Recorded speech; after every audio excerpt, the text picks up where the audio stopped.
Yeah, good morning to one and all watching us.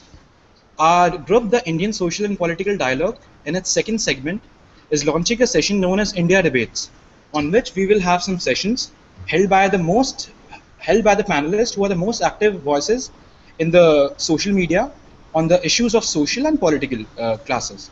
We are joined by Mr. Shishir Thadani. He is an expert software engineer staying in the US, and we are joined by Mr. Prakash Ramesh, who is too a software engineer and an artist by profession.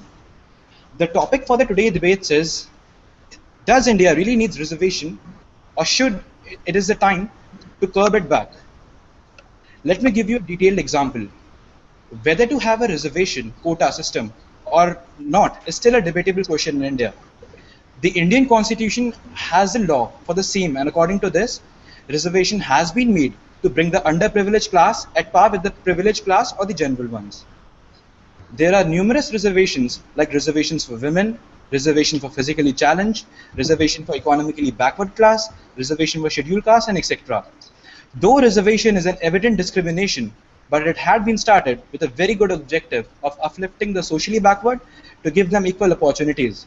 But now, the time, its meaning, and the way it has been taken by the people has left many of us believe that it has stopped delivering for what it has made. People have started misusing it. There are many examples of people making false documents to get a seat in a college or a job. This leaves us with a more eligible candidate to give their seat to a person belonging to a reserved category. And after the Mandre Commission recommendations, the issue has taken a different perspective. So Shishirji, my first question is to you. Why do you think was the formulation of reservation happened in India? What do you think was the reason behind formulation of reservations? Well, I think the formulation is clear, and I don't know if that is a matter of debate, but that was that at the time of independence, there was probably a correct perception that there was tremendous discrimination against certain jatis, especially in villages, and even in cities, the discrimination was perhaps not quite as intense, but certainly prevalent.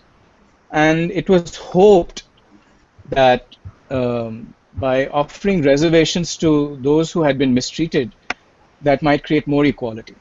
So I think the purpose was an egalitarian purpose, but often, what we have to, I think there are two questions here. One is, how do we ameliorate or solve discrimination, problems arising from social discrimination, number one. And number two, was the whole system of quotas in various fields productive and useful in that regard? And here again, I don't want to generalize about all quotas because, for instance, there may be some quotas, for instance, the quotas for women in rural areas in the panchayats, that actually might be serving a purpose. But I would like to focus primarily on two areas where I'm more proficient, and that is in reservations in higher education, especially in institutions of national importance, and then promotions in professional fields where the quality and the quantity of your knowledge and skills are very crucial and very important. So I don't want to speak beyond my expertise, but I will like to share what I know and what I have seen and what I've learned in the academic fields, in science and engineering, in medicine, and those important professional areas. Yeah, Prakashji, your views on this? Yes, Rahul. So, see, when we talk about reservation, we should first try to understand what is the reason we try to give reservation to a particular section or class of people. That is my first point. And the reason why we are trying to give reservation to a particular section is because they are underprivileged, they have been neglected by the government for a period of time, and it's our duty and responsibility to uplift them. I totally agree on that part. Reservation is required, is my opinion, but has it been implemented correctly? I don't think so. That's a totally different argument for which I would like to raise some points. And there are also various judgments, and how this has been played as a political game is a different thing. Coming from Tamil Nadu, I would say that reservation is nothing but a political game here. Starting from 1925 to 2015, there is still 69% reservation, and education has been nothing but what do you call it, a saleable thing, rather than helping someone uplift from his existing social stigma. uh, we also should understand why this reservation concept has come into picture. See, first of all, everybody says that in Hinduism there is a lot of caste distinction. This person is considered as low class. This person is considered to be the upper class, and so on and so forth. This social stigma has created this. Personally, if anyone knows Hinduism, he wouldn't say this. But we as a country have been subjected to various sorts of invasions, and various sorts of we have gone through a lot of stages. I don't want to discuss history right now. So this has probably transformed us into a certain place to where we are right now. So my point is simple. Let you are bringing into consideration the Mudgal Commission. Am I right? Yeah, So if we are going to talk about Mudgal Commission, let me straight jump into that. There are probably around 11 to 12 points that has been raised by the Mudgal Commission in 1980. My first issue is when Mudgal Commission raised all these issues, they did not have the correct census of data. The census of that data that we had was something referring to 1931, while Mudgal Commission was formed in 1980. So, point number one, no proper census of data. Point number two, they have classified around 11 to 12 points based on economic, social, and educational categories, out of which each point has been given weightage, and more weightage has been given to social rather than economic and education. This is my second point. And third point, I think even this was part of the Mudgal Commission report. Um there has to be a verification as to what has been the progress made by upliftment of classes. You cannot just give reservation and leave it there. For every 5 to 10 years, there has to be, we have to verify and see how we have uplifted a certain class and where they are right now to what they were. Because even Ambedkar said the same thing. I don't mind giving reservation to people, but it should be abolished within a couple of decades so that everyone in India can be treated. So this is my current view on reservation, how it should be implemented. It has not been implemented. It has been a political slug fight. Everyone gives reservation only for votes, and no one really bothers about uplifting the classes. The day reservation is given to uplift a particular section of the society, that day I would support reservation, not now. yeah. Thank you, Prakashji. And Prakashji, I think the commission that you were mentioning was the Mandal Commission. You might have heard that name wrong, I guess. It was Mandal, I guess, right? Yeah, Mandal, I'm sorry, I'm sorry. Yeah, no, it's okay, it's okay. That's why I said. Shishirji, now as Prakashji very rightly pointed out, the loopholes in the system that it is being not implemented. Can you give us some detailed explanation and explain your view that has till now the reservation still is being implemented, but the backward caste still now hasn't got the whole opportunity. See, we have the OBCs, we have the STs, who are still not getting the benefit, but the STs are taking all the benefits. Your take on this as a whole issue? Well, OBCs now actually are getting the benefit, so I don't know that they are being excluded. And I Yeah, think STs are too. I think my fundamental issue, even with the remedy, yeah, even going back to 1947, is this: yeah, that if you do not have that, yeah, if a problem starts in childhood, then it needs to be solved in childhood. For instance, if you give reservation to somebody when they're 18 years old, but they are so far behind between the ages of 3 and 17, then even if you do give them a reservation at 18, first of all, they will not benefit from it, and second of all, society will not benefit from it, and third, that particular community will therefore not see any significant uplift from that reservation. So even if we accept that the census is accurate and we have correctly identified who needs this benefit, if you do not provide the remedy at the time where it is most valuable, it's going to be useless. So my whole approach to affirmative action is that it should start very early and end in adulthood. And we are doing the exact opposite. We do not have any kind of remedy at the childhood level. We do not have any remedy. I mean, we have other remedies that are not quota based. And some of them are maybe working, some of them are not. But in terms of specific directed affirmative actions, targeted and directed affirmative actions at particular oppressed communities or particularly backward communities, the affirmative action comes in when you're applying for college. And that is when you're more or less an adult, you're already 18 years old. And then the reservations are continued when when you graduate from college, when you go for postgraduate studies, for PhD, for advanced for specializations in medicine, for instance. And then you have reservations in jobs, in government jobs, in even in universities, in promotions. So it's really bizarre that you are not trying to solve the problem where it is most important and where it would be most useful and effective.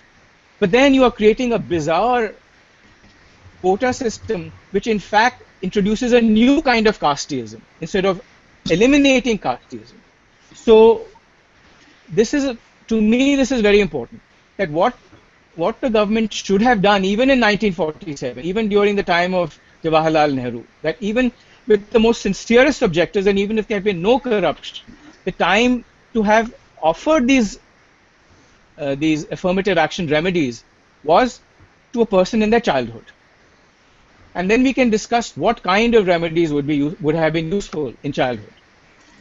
And the second aspect is that, you see, if let us accept on principle that a particular caste is actually disenfranchised and is facing discrimination, then the remedy may not be just that you provide the affirmative action. It could be that you have more positive steps and you have better intervention in removing the discrimination and allowing that community to be treated equally.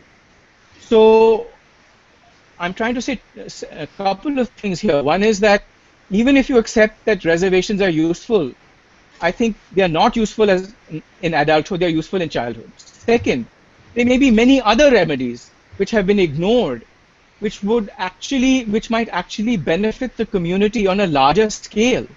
Because let's keep one thing in mind, that even if you have reservations in college, you take any community, if you take scheduled tribes, scheduled castes, OBCs, what percentage of the population of that group actually benefits from quotas, say at the IIT or the AIMS or NITs or even at other colleges or in government jobs?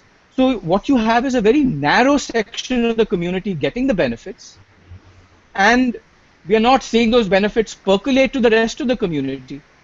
So the rest of the community stays where it is at. So these are two things that I want to point out, that even if we agreed in principle that a particular caste or community is oppressed or is being discriminated against, no one has looked at even common sense issues as to whether these remedies are useful at all. So that's one thing. Then if maybe Prakash would like to get in, and then later on maybe I can come back and get into the specific problems of reservations in institutions of higher learning like the IITs and the medical institutes. I think Shashiri, due to some technical issues, we have lost Prakash. So can you please Oh, continue? okay. Point of Okay, I'll do that. yeah, Okay, so let me talk about what is happening with reservations at the IITs for a start. yeah. And for instance, let me give some historical background. 20 years ago, the situation was, and my statistics may be a little off because it's been so many years since I saw this, but I Yeah, it's okay. recall that the majority of students. This is before the OBC quota. So, Yeah. so 20 years ago, the only quotas were for scheduled castes and scheduled tribes, SC and ST. And at that time, the average number of years taken to complete the 5-year program, I'm talking about the time when this used to be a 5-year program, was Yeah. 7 years. And there was 30 or 40% of those who were admitted on these quotas who, even after 7 years, did not complete the program and dropped out at some stage. So you can see that the quotas were not even benefiting those who actually got them. Forget the community at large, but Yeah. even the small percentage of people who actually got admitted into the IITs were actually suffering because they didn't even complete the program. Number one. Number two, they took 7 years to complete the program. Then the IITs instituted a new system where for 1 year, all the quota attendees were given special courses and special training just to come up to speed with everybody else because they were so far behind. This was the reality. Now today it is slightly better, but even today there are people being admitted who are actually scoring zero in some subjects. For instance, the scores in maths, which is so important in an engineering program or any science program. There were students being admitted with less than 30% marks out of 100 in maths. So you can imagine how much of a gap there was and how incapable they were of even completing the program right from the beginning. And so that is one problem. The second problem is that, suppose you do complete the program in 7 years. Any corporation, anyone who's going to hire you can see that. They can see that you took 7 years to complete the program. Do you think they will actually hire a student who took that long to complete the program in a very competitive industry? They will think, if this person takes 7 years to complete an IIT program, why should I hire him in my company? This person cannot do the job that is required at the company. So it is not. So one of the very sad things is that people have not actually even done a study, and those who have done studies have then said, oh, we need quotas in the private industry because people are not hiring. Well, they are not hiring for very good reasons, Yeah. because the quota students are not able to learn fast enough. Yeah. So uh, the third thing I want to bring up is that, one of the reasons the IITs have an entrance exam, and Yeah. one of the reasons that every engineering college or every science program or every medicine program has a requirement that you need a minimum percentage of marks in maths, you need a minimum percentage of marks in physics, chemistry, biology, because these are foundational courses. If you have not acquired a minimum amount of knowledge, if your skills in these subjects is so poor, you will simply not understand the material as you go forward. So what happens is that there is a certain logic to these requirements. But in the quota system, you take away even basic building blocks for these. So in the end, even if you have a doctor even if you have someone who becomes a doctor, then the question to ask is, what is the competence of this doctor? For instance, I want to ask a very frank question. Every politician who's pushing quotas, will they willingly allow a family member to be operated by a doctor who is not competent, who is not experienced, who has not performed a number of surgeries? No. And so this is the irony that, when it comes to the most important things in our life, we see politicians leaving the country and getting medical treatment abroad. But in India, in government hospitals, they insist that they fill up quotas. So it is very unfair because they themselves don't trust the system they have created. They run away to other countries to get treatment. Sonia Gandhi has never got herself treated in India. She has spent more than a year outside India to get treatment, but she's Yeah. one of the biggest champions of quotas in India. Isn't that hypocrisy at the highest level? Yeah. Agreed, Shishirji. It's really awakening, and it's really sad to know that this all is prevailing in our country. Prakashji, your views on the issue? Reservations on jobs in educational institutions? Okay, see, what Shishir pointed out was absolutely right. Yeah, First thing which we need to do and is the need of the hour is to revamp our existing primary education. Okay, we have a set of what do you call it, public schools, which is totally shunned by every person, be it an individual or a government official, or even people working in the government. Everybody wants a government job, but they don't want to join a government school. Why is it? You should understand that point. Everybody, people should bring up government schools to the standard of the other private schools that we have.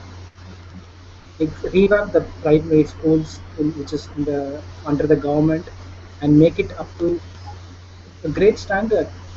Try competing with the existing private schools.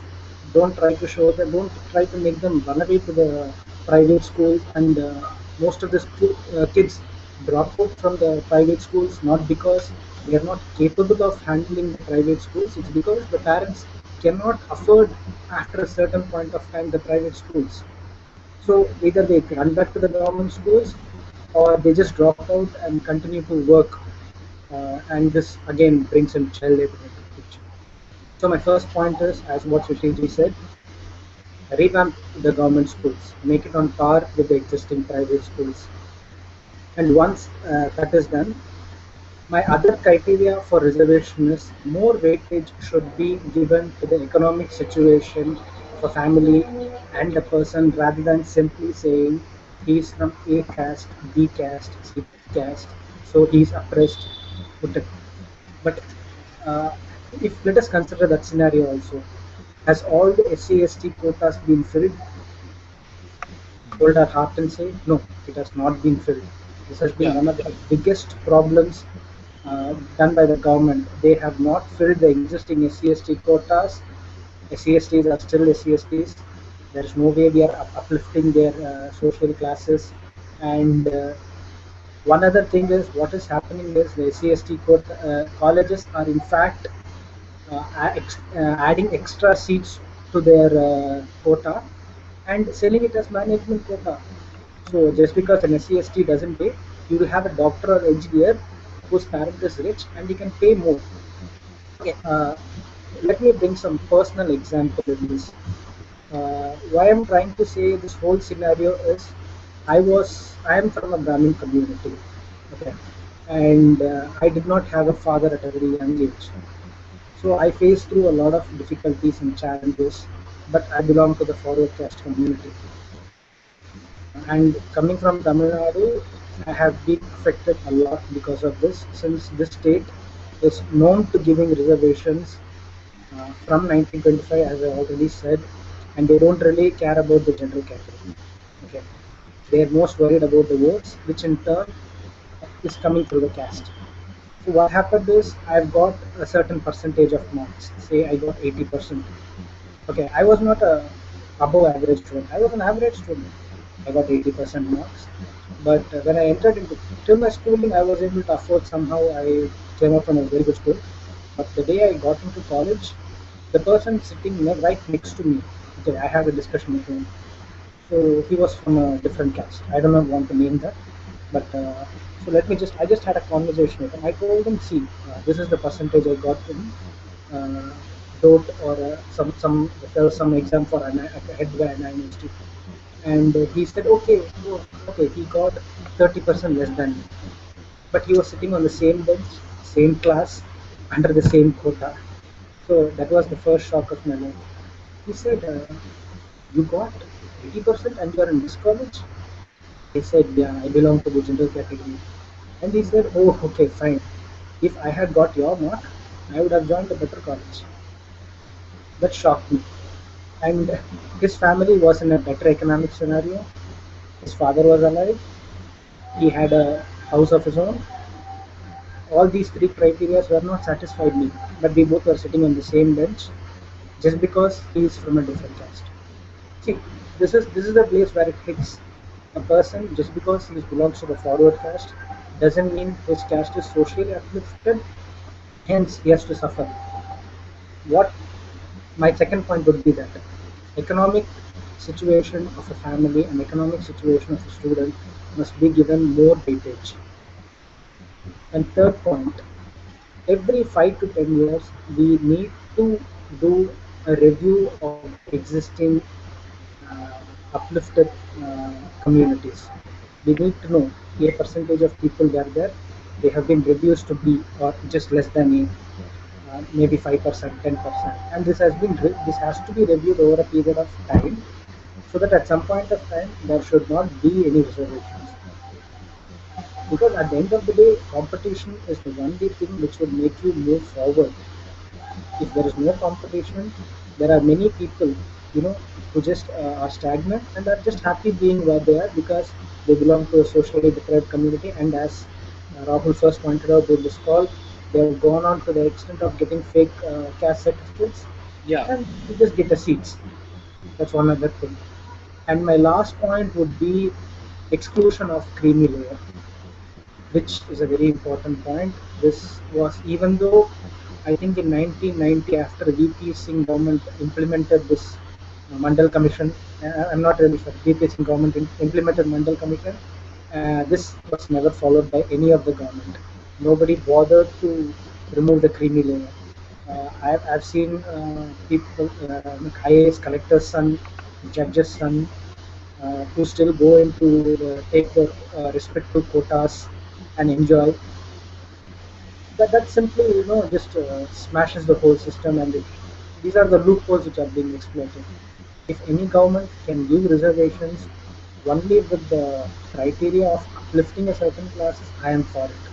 But if they are going to give a reservation to a certain criteria because they are capable of voting, and that is not my scenario. And as Shishi rightly pointed out, the only reason why education in higher category or probably secondary education is given reservation because they have crossed 18, they are a sellable vote.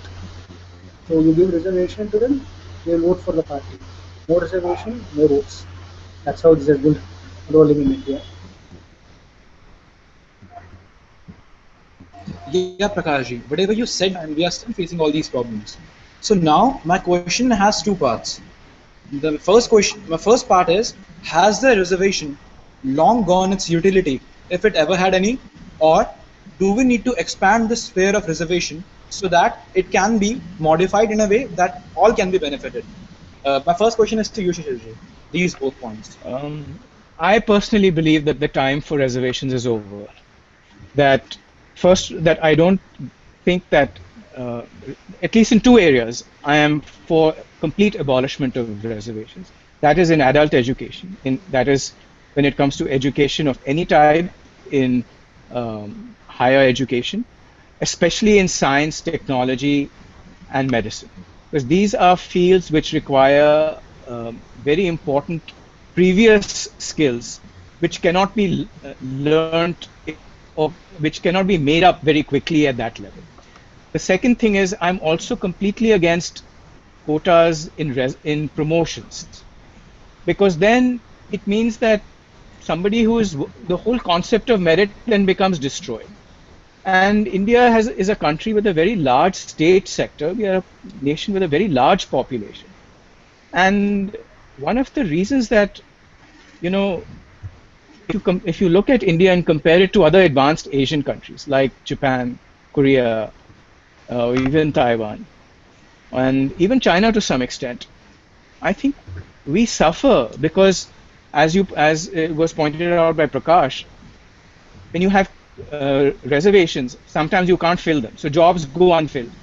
So there's a constant shortage of people who are doing the job, and then the ones who are and the position that are filled, those people must do more work. That's number one. Number two, if you have a system where even promotions are going to be based on quotas, then it really creates a lot of resentment. And the biggest danger is that it brings the quality of the work down to the lowest level. See, if you have healthy competition, you can try to raise the quality to the maximum so that everybody strives to be more meritorious, so that the, so that there is a feeling that if I'm more meritorious, I will be promoted. But if there's a quota system in promotion, then even the meritorial person will say, what's the use? It's not my turn to get promoted. This promotion is going to go to a quota candidate. I'll just do the minimum job required to get by. And I think this is what we see in a lot of government jobs, that people come late, they leave early, they do the minimum amount of work, and then in their mind they also justify being corrupt because there is no incentive to be meritorious. So I think if we want to clean up our bureaucracy, want to clean up our judiciary, if we want our government hospitals to work at the top level of their performance, if we want the best research output in the country, we must now replace the whole concept of caste with merit. And I think that is why some East Asian countries who have very similar problems, they're very densely populated. They also started late in the industrialization. But they have done very well because they are not being held back by the quota system. The whole system is working on a merit system. So in Korea, in Japan, people worked very hard. They try to excel. And this is leading to corporations that are very successful worldwide. They're producing the most cutting edge technology. And even with few resources, with densely populated countries, they have managed to raise their GDP. And once you raise your GDP, then people of all communities benefit. The wages rise for everyone when you have a more advanced economy.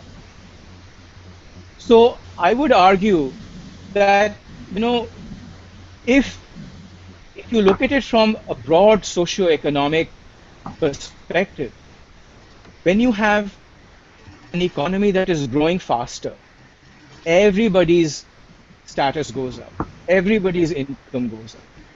But if you try to bring in quotas, everything slows down. So actually, even the communities that were supposed to benefit from quotas suffer longer because the economic growth is slower, the quality of production is less, quality of services from the government is poor. At every level, everyone suffers. So I think this whole mindset is a wrong mindset. We must focus on merit to raise the economic output of the country, and that will automatically lift the lifestyle, the living standards of all people and give more opportunity to everybody in the country. That is my feeling. I feel very strongly about this. I totally agree. Yeah. Yeah, go on. Okay. So, for instance, one other thing, since we are talking about discrimination, I think I had touched on this subject in the last program. And I want to do it again because it's still relevant. And I want to remind our listeners that, India is not the only country that has suffered any caste discrimination. For instance, even Ambedkar noted that there are castes amongst Muslims. So this is very ironic because what he found is that in what is now Bangladesh, in Eastern Bengal, before the country was partitioned, he looked at the different at the status of different castes within Muslims in Bengal, and he found that the caste system amongst Muslims more or less paralleled the caste system amongst Hindus, but there were some exceptions. There were different names, and there were some peculiar castes. For instance, there are some castes that would not marry other castes because they remembered that they had come from outside India. So the Muslims who had come from outside India who remembered that would not marry Hindu converts. This was the kind of discrimination practiced among Muslims in Bengal. So Muslims who had migrated from Afghanistan or Persia to Bangladesh would not marry local Bengalis who had converted to Islam. So that is one thing. The second thing I'll point out is that caste was there even in Korea, even in Japan. The people who did the menial work, people who did the cleaning jobs, even in those two countries had the lower status. But today, nobody talks about caste in Korea or Japan because the economies have developed so rapidly. The GDP is so high that castes have broken down. And most people don't even remember castes. But this is something that has not been considered, that we have not even looked at examples of what is happening in other countries. And so again, what I would say is that it is not true that India is the only country with such problems, or Hindu society is the only society with such problems. Yeah. Shishirji, whenever I watch any mainstream media debate, there is always a point being raised that the USA also has reservations, so the India will also have reservations by some Dalit authors and all. So, can you explain us the difference between the US reservation system, if it is, I don't know, and the Indian reservation system? Because Yes. you know it better. Yes, that's a good question, and let me address it. Yeah. Yes, there is reservation. There is not reservation. I should qualify that. There Yeah, yeah, is that's what I affirmative wanted to. action. Yeah. There are affirmative action guidelines Yeah. in the US. However, in recent years, different state courts have been saying that different universities have the right to change their affirmative action formulas as they see fit. That's number one. So there are no hard and fast quotas. Different states in the US and different universities have a certain flexibility. Thirdly, if you see that the affirmative action guidelines are not implemented in science and medicine. For instance, the US has certain exams that are required to be taken before anybody can practice medicine. If you do not clear that exam, you cannot practice medicine, no matter, there are no exceptions based on quotas. There is no system that says that if you're African American, you can become a doctor with half the marks of a Yeah. non-African. Yeah. So that is very important, that even though there is affirmative action, wherever there is a license or wherever there is a competence test, everybody must pass the competence test to get that qualification. So for instance, if you are a lawyer, you must pass a standardized exam. There is no exception to the rule. Yeah. You can be admitted into Harvard as on an affirmative action criterion, but you will not become a lawyer unless you have the same competence as everybody else. There is no such thing as you can get 5% less marks and still become a doctor, or you Yeah. can, you cannot meet the same standard and still become a practicing professional. So what you see is that those who are admitted on affirmative action are not just doing physics PhDs. There is no quota in physics PhDs. There is no quota in medical specializations. So the affirmative action happens once, and it happens at undergraduate college, and by and large those who are admitted on the basis of affirmative action, they must still then meet the requirements for the tougher fields. So if you want to do science, you must get those grades for science. By and large, if you see, when people are admitted on affirmative action quotas, they will do humanities, they will do history, they will do political science, they will do fields where they do where they have a natural interest and where they are capable of. You do not see people being admitted on affirmative action going into medical school, because the requirements are that you must meet certain criterion, you must get certain grades. So the American system is different. There is more flexibility, and nobody is sacrificing quality requirements. Nobody is changing the requirements to say that, oh, you can become a doctor because you're a quota candidate with lesser qualifications, with lesser marks. That is not happening. And nobody is saying, you know what, even in PhD we are going to have quotas, or even in, for instance, I'll give you another example. In every university there is a system of tenure. And the system of tenure is that your job becomes permanent. In every university, when you are hired as a faculty member, your job is not permanent. You can be you can be fired after 3 years or 5 years. Different universities have different rules. But the requirement for tenure is that you must publish a certain amount of research. You must accomplish certain goals, and only then your job will become permanent. There is absolutely no affirmative action here. This is entirely on merit, and the merit system is so good that you can come from India and meet those requirements. You can come from an African country and meet those requirements. You can be native born and meet those requirements. If you don't meet those requirements, you will not get a permanent position as a faculty member. So the American system guarantees that only top researchers become permanent faculty members. If you are not interested in research, you will not be promoted. As simple as that. Now in India, we have no such criteria. Yeah. In fact, you can be, if you are on a quota, you can become a professor with a master's degree. But a young PhD with a lot of published work will not be a professor. He'll be a contract teacher. It's a shame.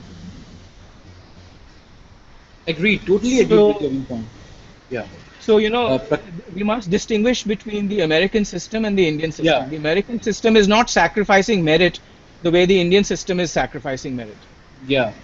I hope the doubts of many viewers are being clear, because most of us were posting me that in the US also they guarantee it, but you made a clear viewpoint that was differentiating and will make us, many of us, more enlightened on this issue.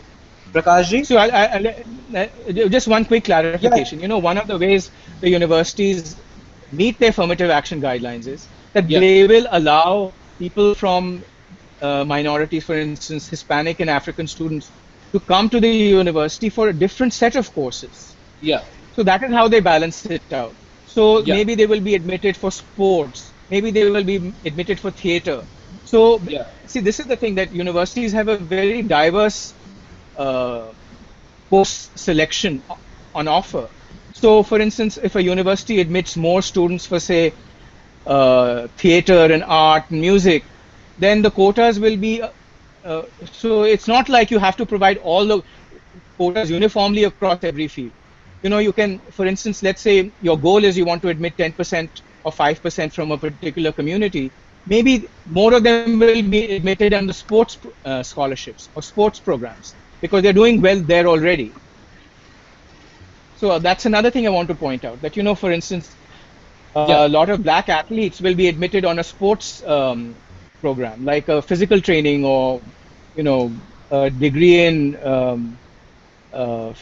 um, to sports medicine or sports therapy and things like that. Yeah. Yeah. Prakash ji, now, do you think that the reservation system has long gone its utility, if it ever had any, in the Indian context? Uh, Rahul, one thing I wanted to point out is like I Yeah. feel it's a little unfair to compare the US and India. Okay, because US as a country had the privilege of being independent for a much longer time than India. We have been under the so-called oppressive, foreign rulers for centuries, right? So there has been a lot of things happening in India, and maybe for the last 50, 60 years we have been progressing in a way and not progressing in a way also. But I think in due course of time, India will attain probably much greater heights than any other country. I can assure you that. But right now, to compare a country which has been probably independent for 150 to 200 years with a country which just, we are a young country with a young independent country with a very old culture and a very mixed, diverse culture. So Yeah, that Prakash ji, one thing I want to clarify, I was not comparing. Actually, I was just asking what the mainstream media was asking in all those shows. It was not my point of view. no, no, no. I'm So, just telling. Let's yeah, not have to compare. That's it. yeah, So yeah, yeah. my view on reservation, whether it has Ranat's due, course in this country, I would still say the same thing, which I repeated again. Reservation, if implemented, like what Susheti has said, it should be more like a quota rather than, we should always, the person should satisfy the minimum criteria or the criteria which has been set for everyone, but still there should be some quota on economic considerations and a little bit of social consideration as well, because the Indian government still is answerable to a lot of people who have been socially oppressed during the period of time.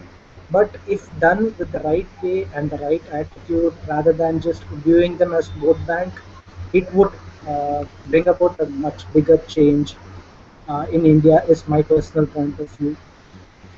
As I always said, revamp the existing primary education, make the government schools on par with the public schools, so much so that even people would compete to join government schools.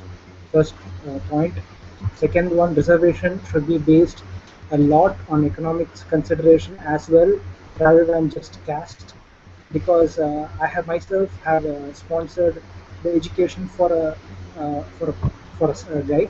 His name is Suresh, but with the only criteria that he has lost both his parents, not because he is from A caste, B caste, or C caste. He is an economically weaker section of the society which needs to be uplifted. Also, I would like to quote that yes, there are some social stigma which is still ending out, but we as a country should try and equalize the whole thing rather than just doing it. And one more thing, exclude the creamy layer. Creamy Yeah, layer should not be a part of the quota system what we are currently facing. yeah, And last to point out, if this reservation system came into whole picture, if you look at the history and facts, it came into picture because of the oppressive, so-called oppressive Hindu caste system. Okay, so ideally, if a person says I'm from the Christian community or from the Muslim community, he has moved on from the oppressive system, right, caste system. So why should we give the quota to him? It doesn't make sense to me. But uh, these are my points of view. If all these are satisfied and if the government is serious about bringing a reform, this is how it should be done. yeah, totally agree. Fellow members and viewers, we are now being joined by one of our friends. His name is Mr. Chaitanya Amdekar. He's also one of the most active voices in the social media on the issues related to politics and all. So, Chaitanya, welcome to the debate. Hi Rahul, thank you, and I'm sorry to everyone for being a little late. I sort of slept here. I just woke up and I just joined. I'm really No, sorry that I'm late no, here. Yeah. it's very okay. So, I have a question for you now at the starting. Do you think that the reservation system of India has long gone its utility, if it ever had any? Or what are your general views on the reservation system that is being practiced in India after the Mandal Commission recommendations? Mandal Commission comes sort of very late. I think we should first get to why reservations were introduced. And those were introduced because there were really downtrodden sections back then in 1947 when we got Yeah, independence. So I think the reason why reservations were introduced, that reason has lost its meaning. So I think yeah, affirmative action, if any, should be tied to economics or poverty of the people, and it was very closely tied to caste back in 1947. And right now it has reduced down to a method of politics. And I was just listening to Prakash, and I think I agree with his views that right now, if the reservation is legally based on caste, and if somebody converts to any other religion, then basically he has left behind this unequal order of so-called unequal order of caste in the in Hindu society, and hence it should not be tied to legally to caste. Or basically, if he converts to Christianity or Islam or any other religion, then he should not be given reservation. So those will be my opening comments, and I would like to hear other people's opinion on this thing. yeah, for sure. Shishirji, would you Yeah. like to join in? Sure. Yeah, I just want to share an interesting anecdote. yeah, for And sure. it's a political anecdote that is not that. It's about 5 or 10 years old. This is when Vasundhara Raje was the chief minister of Rajasthan the first time. Yeah, This was about 10 years ago, I believe. yeah, And towards the end of her term, the Gujars had a major agitation, and they were asking to be reclassified so that they could so that they could get quotas as well. And Vasundhara Raje made a very interesting reply, and I still remember this. He said, why don't you look at who are the castes in my family? She comes from she is the comes from the royal family of Jhalawar, which is a very small principality in southeastern Rajasthan. And what she pointed out was an eye opener for me. She said, in my family, these are the castes present. We have Rajput, we have Jat, we have Gujjar, we have Meena. All these four castes are there in my family. So if a Gujjar says that Gujjars are oppressed, how come they are part of the royal family of Jhalawar? And this is the interesting thing, that if you look at different periods in Indian history, you will find that the royal families are from different communities. There is a period in history where the main rulers of Rajasthan were from the Meena tribal community. There is another period in history where The Jats, there are parts of Rajasthan where the royal Yeah. family is from the Jats. There is another Yeah. period, there is another part of Rajasthan where the royal families are Rajputs. Then there are even examples in other parts of India where the royal families are Brahmin. Then in Odisha, the leading families are then apart from the royal families, are the families that did the most important work in the courts, who handle the administration, who were the tax collectors. So in every state, the privileged castes have been different in different centuries, different in different parts of the state. So actually, when you look at which castes are the most important, you don't even see this uniformity. You don't even see that the Kshatriyas were always the rulers. In fact, in some parts of Gujarat, for instance, you see Kshatriyas are doing agricultural work, and some of the richest communities are, for instance, those who sold or manufactured or sold cooking oil, and historically they were considered low caste, but they became so prosperous that their status is now equal to that of some high caste. So, this is another thing to keep in mind, that people are fighting for reservations on the basis of we are more backward. Every community now wants to be classified most backward. And Yeah. even within Dalits now, people are fighting that no, we are Mahadalits. You are privileged Dalits, we are Mahadalits. And actually, it's not so funny, because in Bihar, I don't know if you followed the politics very recently. There is a Yeah. huge fight even between the castes that have the quotas for them, as to which subcastes within the caste are utilizing the quotas. Yeah. So, this. So I think this whole issue has gotten out of hand. And one of the things that has happened is that in 1947, the country did not have a large information base.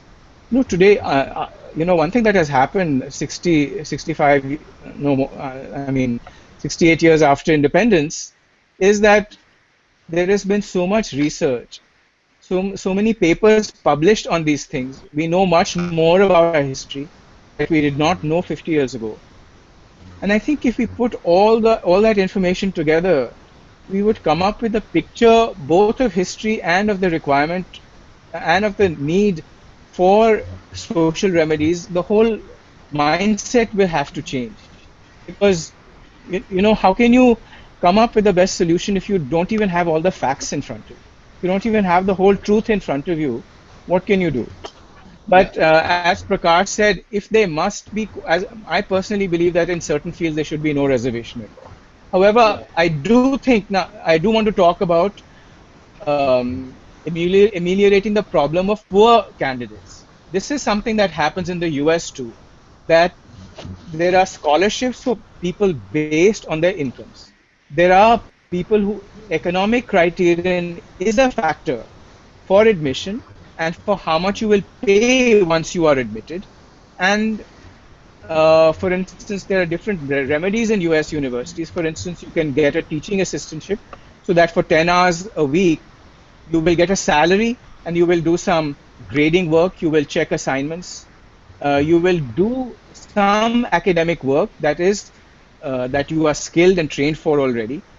So there are remedies to solve the problem of uh, economic poverty, and I think that we must do that. Anytime we have a student whose academic record is decent but comes from a poor family, maybe a one parent family.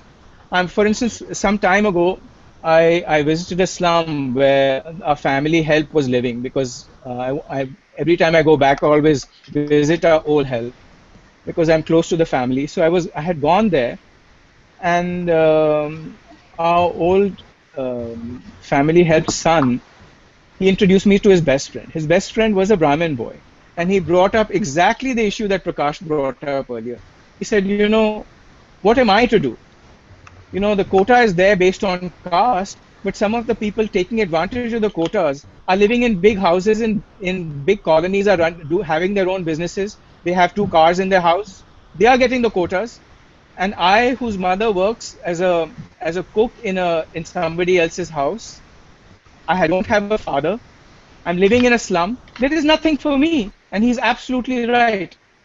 Why this unfairness? If somebody is living in a slum, they are naturally more disadvantaged than anybody living in a middle class household, no matter what caste.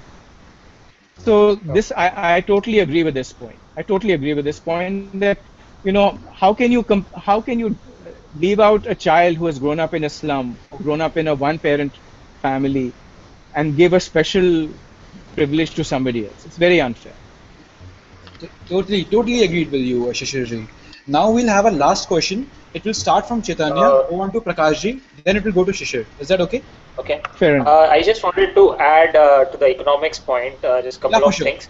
Yeah, for sure. So, Go so on. in, uh, so in principle, yes, reservation or affirmative action should be tied to economics or how poor a person is. But there Yeah, are two hurdles. So first hurdle is people fake income or they show lower income than what they actually have.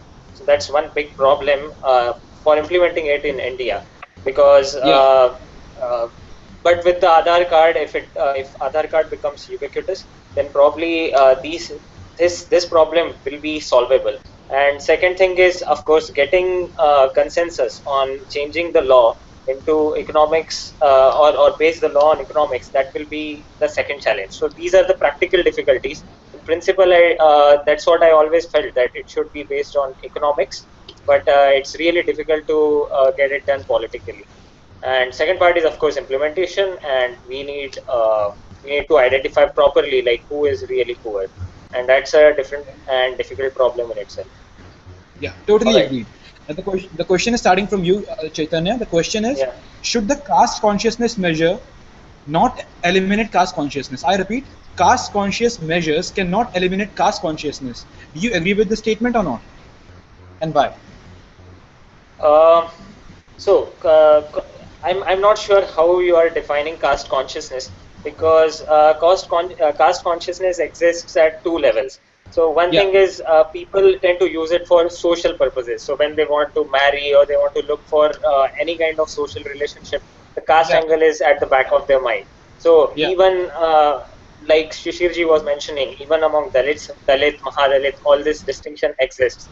yeah. So that's one part, and it's really built into the social order, even today in the society. So I'm not sure what you mean by caste consciousness. If you're talking about legal caste consciousness, Legal then caste consciousness. Yeah. yeah, if you're talking about legal caste consciousness, yeah, I agree. In principle, it sort of keeps the caste monster alive. Uh, so uh, it's basically twofold, and at the moment it's so ingrained into the society that I feel this question might not be that relevant in today's context for now, because caste is sort of broken down into two aspects, and the social aspect is here to stay, I feel, because I have observed it in society around me in all the castes. So yeah, I mean, I am sort of leaving it open. Oh, totally agreed. Prakashji, your take on it? Okay, so caste conscious, does it exist? See, my question is, if we have to go and look into particular religion and as to how they have defined caste, and one thing we should understand, that caste is not race, okay, as what is being defined by certain section of people. Caste is something different. As per Hinduism, what caste is defined as, caste is based on the guna of a people. Yeah. There is a so-called misconception across the world. Okay, if a person is Brahmin, he should be born in a Brahmin family, but that is not the scenario. There are actually 4 or 5 kinds of ways a person can be called as a Brahmin. One of the ways is that he should be born in a Brahmin family. The other 3 to 4 ways, probably I will not be able to explain in depth. We will run out of time. But what I wanted to say was, uh, the caste in Hinduism is not being followed as what it is portrayed to be here, or maybe there is a high misconception as to what our knowledge has been passed on from generation to generation due to various historical reasons, which again we will run out of time. So to a certain extent, yeah, people are following certain uh, practices, certain rules, because that has been passed on rightly or wrongly from the previous generation. But I feel that it's again I'm a little skeptical on this statement. That's what Chaitanya said. Yeah. Shishirji, now up to you. Well, I think if I understand your question correctly, what you're Yeah. trying to ask is, have the caste quotas Yeah. eliminated caste barriers, Totally. or That has that was my question. I Yeah. think that was your question, Yeah. That right? was my And question. Yeah. so if the whole purpose was to create a new casteless society, then has Yeah. that happened as a result of using caste quotas? Yeah. And of course, as we see in the political world, caste is today even more important today than it was 50, 60 years ago. With this caveat, that it is important, and yet we also have an example where I think the campaign of Narendra Modi was in fact trying to transcend caste. I mean, his whole agenda was that my program is not a caste-based program. My agenda is an India first program. My agenda is going to transcend caste. My agenda is going to bring development, infrastructural development, and overall economic growth and overall prosperity for everyone who works hard and wants it. So this is, I think, the first time where someone actually tried to run a political program, a political campaign that tried to go beyond caste. I cannot say how much he succeeded, but I do think he tried very hard. That's number one. Number two, I think that you cannot eliminate a caste society by constantly bringing in caste quotas and Yeah. Yeah. reintroducing caste at all levels. Yeah. I think you have to, in order to break down caste society, you must look at the social conditions that created it in the first place. And maybe this could be a different discussion, and maybe we should talk about what effect, maybe in a different program, because I think it will be a longer program, have the Yeah. invasions had on Indian society. Uh, so I think that might make for a more interesting and in-depth study as to why some of these things have persisted, both in terms Yeah. of Islamic invasions and then the colonial conquest, the 100 years of colonial rule that we Yeah. experienced, or 200 years in some places. So, but leaving aside that, I think the way to break down caste is to do two things. One is to introduce greater economic prosperity, to increase the urbanization of society, to improve the infrastructure in society, that there is more mobility, and also to bring back the focus on merit. Because, I do find aspects of Indian philosophy that pay a lot of attention to merit, and that, this whole thing of cultivating merit, of doing your duty with perfection, with excellence, that whole spirit has vanished. It has been, this whole new political opportunism and this vote bank politics has made the whole concept of merit an alien concept in Indian society. And I think that is very sad, because, in order to create to create a new nation, you have to have some positive principles, not just negative principles. And merit can be one of those positive principles on which you build a new society. And if you give enough attention and focus to merit, not only will you have higher economic growth that will bring about greater equality, but you will also then um, have a way of breaking down these old caste barriers. And I think I am not so negative as the others. I do think I also see that caste is breaking down. For instance, in my family, I mentioned it before this program. On my mother's side, I am Multani, and I'm from Pakistan, Punjab, West Punjab. And my mother's family is from Bahawalpur and Multan. My father's family is from Karachi and Sindh. Nobody looked at caste. My two grandmothers knew each other.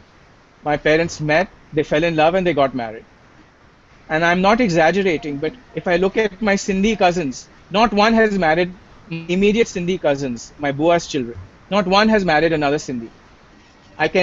One has married someone from Andhra Pradesh, One has married someone from Assam. One has married someone from Maharashtra. One has married someone from Bengal. One has married a Punjabi. It's so diverse now that I can't even say, my nieces and nephews cannot even say they are Sindhis or Punjabis. They are so mixed. They can only say we are Indian. Because in the extended it's family, we have so many states yeah, represented. From north to south, we are all there. And yeah. not only that, for instance, one of my aunts is from a Jewish background. She is an immigrant from Syria or Iraq. We don't know. I'm not sure. But her family migrated to India 200-300 years ago. She's Jewish. So even in terms of religion, we have diversity. And Yeah. I see this in my friends. I see Gujarati friends marrying Marathis. I see Punjabis marrying Keralites. I have a Punjabis friend marrying who, Canadians too. yes, I have a Yeah. very good childhood friend. His family is from UP, Yeah. and he proudly says we are a UP Bania family. His wife is from Kerala. So, Yeah. I also see that India is changing, and once you have these mixed marriages, caste, how can then nobody can track caste? Then Yeah. caste Yeah. becomes Totally. Totally irrelevant. agree. Yeah. And so, it's I think I'm not disagreeing with what Chaitanya and Prakash are saying. I'm simply saying Yeah. that there is another reality that is also taking shape in India. Yeah, totally, totally agree. Now, as due to time constraint, it's just last question to put up to you all. That what can be the measures that can eliminate the caste-based all this system, and what can be the possible outcome if we curb this reservation system? How can we deal with the SC, ST, to OBCs and all on a common platform? Starting from Chaitanya. All right. So it's sort of in continuation with the point Shishirji was making. Yeah, So one thing is caste barriers are breaking down in urban parts of India, but they yeah, are still part of even urban consciousness of India as well as more so in the rural case. So one thing is getting across what caste is meant to be. So Varna and Jati, these two are different things, and we probably have to educate people more about what Varna is as per Indian philosophy. And the way a society was organized back then, it was really based on merit, as Shishirji was saying, and yeah, nobody became a Brahmin just by accident of birth. They had to earn it in their lifetime, and it was based on merit. So the system right now is in confused state. The reservation which was implemented for alleviating the problem of caste discrimination, that has not solved the problem but created another problem of compromising on merit. So I think very practical solution going forward is getting the notions about caste right across in the society. So educating people correctly on what the Indian thought was, because right now we are in a confused state and we have to educate people properly, even everyone, because they already believe in caste system, but they are believing in a wrong system. So they should be educated through proper channels. So that's one solution. And second solution, I think Modi ji is doing a fantastic job. So it's not true that the political campaign was entirely not based on caste, because in UP they got their caste equations, candidate selection, etc. right. yeah, So I think it's really right that Modi ji is projecting India first and development first kind of message. He's not yeah, talking about caste, and he is also combining caste equations on the ground to get political mandate and slowly turn system around. Because development is the only way. If a person's stomach is not filled, religion or what is the right teaching or what is caste or what is merit does not mean anything to him. So I think we are very fortunate that we have a very potent leader right now who is combining these two things together. And second thing is we need to educate people properly about whatever heritage is or was and how the caste system was supposed to be. And that can also be done properly through channels. I have some ideas about it, but maybe we can discuss it later when we have more time. yeah. So, Prakashji, moving over to you. Okay, so if you personally ask me, how do we eradicate this, caste problem from India? Political solution is happening, but we should also understand that currently Modi government has one of the biggest problems in hand. It's called Rajya Sabha and majority in Rajya Sabha, and that won't be solved till 2019. So give him some time. But apart from that, social organizations like what RSS is doing is they have taken a very bold step.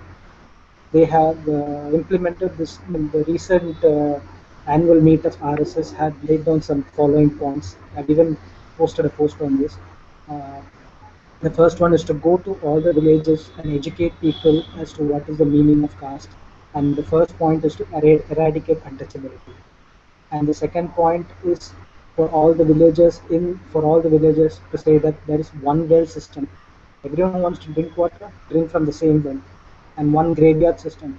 Everyone who dies goes to the same graveyard. And one place where everyone can eat.